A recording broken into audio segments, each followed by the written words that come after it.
تو یہ قرآن اللہ کا علم ہے، بسم اللہ کی بے سے برناس کی سین تک 6600 آیتیں، یہ کل کا کل اللہ کا علم ہے، اور اللہ کے علم کا احاطہ کوئی نہیں کر سکتا، اللہ کے علم کا احاطہ کوئی نہیں کر سکتا۔ جتنا اللہ لامحدود ہے اتنا ہی اس کا علم لامحدود ہے، کہیے ہاں یا نہیں، اس سے کسی کو اختلاف تو نہیں ہے؟ جتنا اللہ لامحدود اتنا ہی اس کا علم لامحدود، اللہ اور علم الگ نہیں ہے۔ اس لیے کہ معصوم سے کسی نے پوچھا کہ اس کی ذات کیا ہے، کہا العلم و ذات ہی، اس کی ذات ہی علم ہے، اس کی ذات ہی علم ہے، اللہ کی ذات ہی علم ہے، اور علم ہی ذات ہے۔ تو جو کچھ قرآن ہے وہ اللہ کا علم ہے۔ اس قرآن میں کائنات کے علوم موجود ہیں، اس قرآن میں زمینوں کی تعداد کیا ہے، اس قرآن میں موجود ہے، زمینوں کے ذرات کی تعداد کیا ہے، قرآن کو علم ہے، بارش میں کتنے قطرے ہیں قرآن کو علم ہے، دریا کتنے ہیں قرآن کو علم ہے، سمندر کتنے ہیں قرآن کو علم ہے، پہاڑ کتنے ہیں قرآن کو علم ہے، اللہ کیا ہے قرآن کو علم ہے، مصطفیٰ کیا ہے قرآن کو علم ہے۔ اور یہ تمام علم جب قرآن نے اعلان کیا کہ سارا علم میرے اندر موجود ہے، تو اللہ نے ایک بار آواز دی، نزل بہ الروح الامین علی قلبک، ہم نے یہ پورا کا پورا علم اے مصطفیٰ آپ کے قلب پر نازل کر دیا۔ جملہ آپ کہنے جا رہا ہوں، پہنچ گیا جملہ، جتنا بھی کچھ ہے زمین سے آسمان، مشرق سے مغرب، شمال سے جنوب، فرشتے سے ملائکہ تک، ملائکہ سے انبیاء تک، انبیاء سے اولیاء تک، اولیاء سے اوصیاء تک، اوصیاء سے شہداء تک، شہداء سے صالحین تک، صالحین سے صدیقین تک، لوح سے قلم تک، عرش سے کرسی تک، جو کچھ بھی ہے اللہ نے کہا کہ ہم نے نزل بہ الروح الامین علی قلبک، ہم نے اس پورے قرآن کو جبرائیل کے ذریعے آپ کے قلب پر نازل کیا۔ جملہ ضائع ہو گیا تو مجھے افسوس ہو جائے گا، ہم نے اس پورے قرآن کو جو اللہ کا علم ہے جبرائیل کے ذریعے اے مصطفیٰ آپ کے قلب پر نازل کیا۔ جس مصطفیٰ نے یہ آیت سنائی کہ اللہ نے کہا ہے یہ پورا قرآن جو اللہ کا علم ہے میرے قلب پر نازل ہوا، اسی مصطفیٰ نے اپنے اصحاب کو مخاطب کر کے کہا تمہیں پتہ ہے میرا قلب کون ہے؟ میرے قلب کا نام فاطمہ زہرا ہے۔ سلامت رہنا جیسے جملہ آپ نے محفوظ کیا،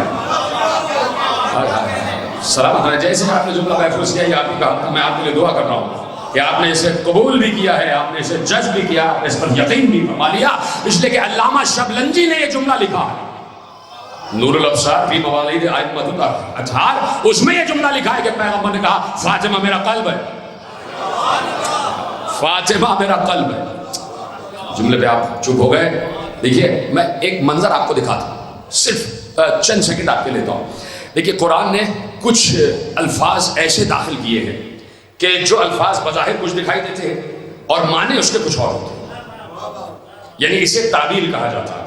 قرآن کی تفسیر بھی ہوتی ہے اور تعبیر بھی ہوتی ہے۔ تعبیر کا مطلب کیا ہے؟ تعبیر کا مطلب یہ ہے کہ جو دکھائی دے رہا ہے وہ ہے نہیں۔ تعبیر کا مطلب ہو رہا ہے کہ جو لفظ آپ کے سامنے ہے اور بظاہر اس کا ترجمہ آپ کے پاس آ رہا ہے لیکن باطن میں اس سے مراد کچھ اور ہے۔ چلیے سامنے کی بات کرتا ہوں، آپ چپ ہو گئے۔ تعبیر کسے کہتے ہیں؟ مثلا بسم اللہ الرحمن الرحیم، انا انزلناہ فی لیلۃ القدر۔ کسی بچے سے میں پوچھوں گا اس آیت کا ترجمہ کیا ہے، وہ کہے گا بے شک ہم نے اس قرآن کو شب قدر میں نازل کیا۔ میں نے کہا سمجھ گئے آپ شب قدر کیا ہے؟ کہاں شب قدر ہے، شب قدر رمضان کی 3 تاپ راتوں میں کوئی رات تلاش کرو کہ جس میں شب قدر ہے، اس میں اولی اللہ پر امر خدا اترتا، یہ شب قدر ہے۔ اچھا میں کہوں گا دوسری آیت تو پڑھو، وما ادراک ما لیلۃ القدر، تم کیا جانو شب قدر کیا ہے؟ عجیب ہے، سلامت رہے۔ پہلی آیت نے آپ کو بتایا کہ یہ آیت محکم ہے، لیکن دوسری آیت نے بتایا کہ یہ متشابہ ہے، اور محکم کی تفسیر ہوتی ہے، متشابہ کی تعویل ہوتی ہے۔ مشکل باتیں ہو رہی ہیں، اتنی مشکل بات نہیں ہے کہ آپ اس تک نہ پہنچ پائے۔ محکم کی تفسیر ہوتی ہے، متشابہ کی تعویل ہوتی ہے۔ پہلی آیت نے بتایا کہ محکم آیت ہے، شب قدر میں ہم نے اس قرآن کو نازل کیا۔ دوسری آیت نے کہا وما ادراک ما لیلۃ القدر، تم کیا جانو شب قدر کیا ہے؟ ساحل چلا، بہت دور سے چلا اور چھٹے باب العلم پر پہنچا۔ چھٹا باب العلم، دروازے پر دستک دی، میرا چھٹا امام تشریف فرما ہے، آواز دی ابو بصیر آ جاؤ تمہارا ہی انتظار تھا۔ ابو بصیر آ گئے، گردن جھکا کر بیٹھ گئے، زانو ادب طے کر کے بیٹھ گئے. کہا سوال ہے. کہا کیا سوال ہے؟ کہا سوال یہ ہے کہ وما ادراک ما لیلۃ القدر، تم کیا جانو شب قدر کیا ہے. یہیں پر آج سے 15 سال پہلے یہ جملہ میں نے کہا تھا جب جناب سیدہ میں پورا اشرا پڑھا تھا، وہی سے جملہ آپ کے حوالے کرتا ہوں کہ تم کیا جانو شب قدر کیا ہے. وما ادراک ما لیلۃ القدر، تم کیا جانو شب قدر کیا ہے. مولانا نے کہا ہاں یہ قرآن کی آیت ہے، کیا پوچھنا چاہتے ہو؟ کہا پوچھنا یہ چاہتا ہوں کیا آپ کو بھی نہیں پتا کہ لیلۃ القدر کیا ہے؟ کیا آپ بھی نہیں جانتے کہ لیلۃ القدر کیا ہے؟ کہا یہ کیسے ہو سکتا ہے کہ قرآن ہمارے ہی ذہن میں نازل ہو، ہمارے ہی قلب پر نازل ہو اور ہمیں ہی معلوم نہ ہو کہ لیلۃ القدر کیا ہے. اب سمجھ میں آیا کہ تعبیر کسے کہتے ہیں. شب قدر، لیلۃ القدر کا جملہ بڑا آسان تھا، لیکن اب معصوم نے کہا کہ اس کی تفسیر نہیں ہوگی، اس کی تعبیر ہوگی. تو کہا مولا یہ بتائیے لیلۃ القدر کیا ہے. لیلۃ القدر کیا ہے؟ بڑا مشہور جملہ آپ کا سنا ہوا کہ معصوم نے ارشاد فرمایا، تفسیر فرات ابن ابراہیم کوفی سے جملہ آپ کے حوالے کرتا ہوں کہ معصوم نے ارشاد فرمایا اللیلۃ فاطمہ من عرف فاطمہ حتی معرفتها فقد ادرک لیلۃ القدر. جس نے میری دادی فاطمہ زہرا کی اصل معرفت حاصل کر لی، اس نے شب قدر کا ادراک کر لیا. اب سمجھے آپ؟ اسے کہتے ہیں تعبیر. صرف یہ سمجھانا چاہ رہا تھا میں، اسے کہتے ہیں تعبیر. ایک جملہ اور دیتا ہوں، اجازت ہے؟ تھوڑے سے 5-7 منٹ آپ کے لے لوں. ایک جملہ اور سمجھاتا ہوں. مثلا قرآن کی آیت ہے وَلَكِنَّ اللَّهَ حَبَّبَ إِلَيْكُمُ الْإِيمَانَ وَزَيَّنَهُ فِي قُلُوبِكُمْ وَكَرَّهَ إِلَيْكُمُ الْكُفْرَ وَالْفُسُوقَ وَالْعِصْيَانَ أُولَٰئِكَ هُمُ الرَّاشِدُونَ. سورہ حجرات میں اللہ نے کہہ دیا کہ ہم یہ چاہتے ہیں کہ تم ایمان سے محبت کرو. اللہ کہہ رہا ہے ہم یہ چاہتے ہیں کہ تم ایمان سے محبت کرو. بڑا سنا ہوا جملہ. اللہ کہہ رہا ہے میں چاہتا ہوں کہ تم ایمان سے محبت کرو. تو اب یہ ایمان کیا ہے؟ ایمان کی بڑی تشریحات ہیں، بڑی تفسیرات ہیں. یہ ہے ایمان، یہ ہے ایمان، یہ ہے ایمان، یہ ہے ایمان، یہ ہے ایمان، سب کچھ ہے. لیکن چاہیے اچھا ہے کہ اللہ ہی سے پوچھا جائے کہ ایمان کیا ہے. چلو پروردگار سے پوچھتے ہیں کہ پروردگار یہ بتا دے ایمان کیا ہے. آواز آئی، آیت اتارنا ہمارا کام، آیت کی تفسیر ہمارا نبی کرے گا. جاؤ نبی سے پوچھو کہ ایمان کیا ہے. جب ہم دروازے رسول پہ آ کے دستک دے کر بیٹھ گئے اور دروازہ کھلا تو ہم نے دست ادب جوڑ کر سر تسلیم خم کر کے پیغمبر سے ادباً پوچھا کہ یا رسول اللہ ہم نے اللہ سے پوچھا تھا کہ ایمان کیا ہے. اللہ نے کہا ہمارے نبی سے پوچھو. ہم آپ کے دروازے پر آ گئے، ذرا یہ تو بتا دیجئے کہ ایمان کیا ہے، تاکہ جب ایمان ہمارے دل میں آ جائے تو ہم اس سے محبت کرنا شروع کر دیں. تو پیغمبر نے مسکرا کر کہا کیا اس وقت سو رہے تھے جب جنگ خندق میں جا رہا تھا علی؟ اور ہم نے کہا کل ایمان جا رہا ہے.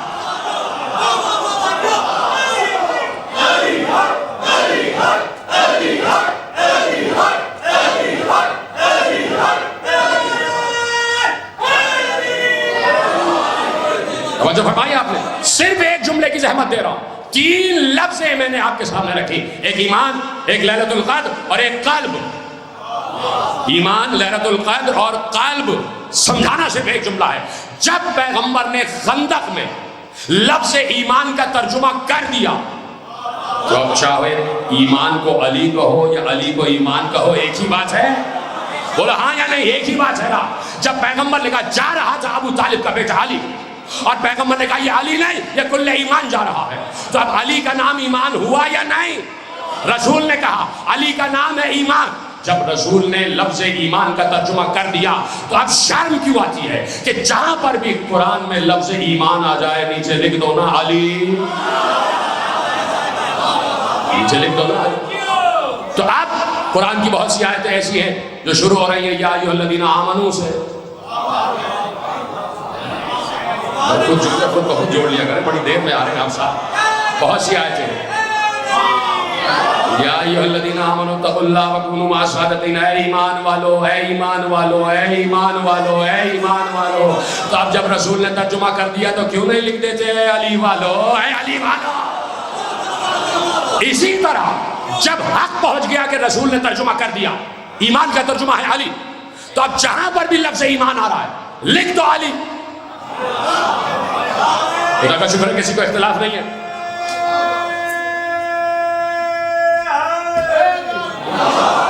جہاں لفظ ایمان آ جائے لکھ دو علی، اس لیے کہ پیغمبر نے خندق میں ترجمہ کر دیا. ٹھیک ہے، بات واضح ہو گئی، قبول کر لیا آپ نے. اسی طریقے سے اب جہاں پر بھی لفظ لیلۃ القدر آ جائے،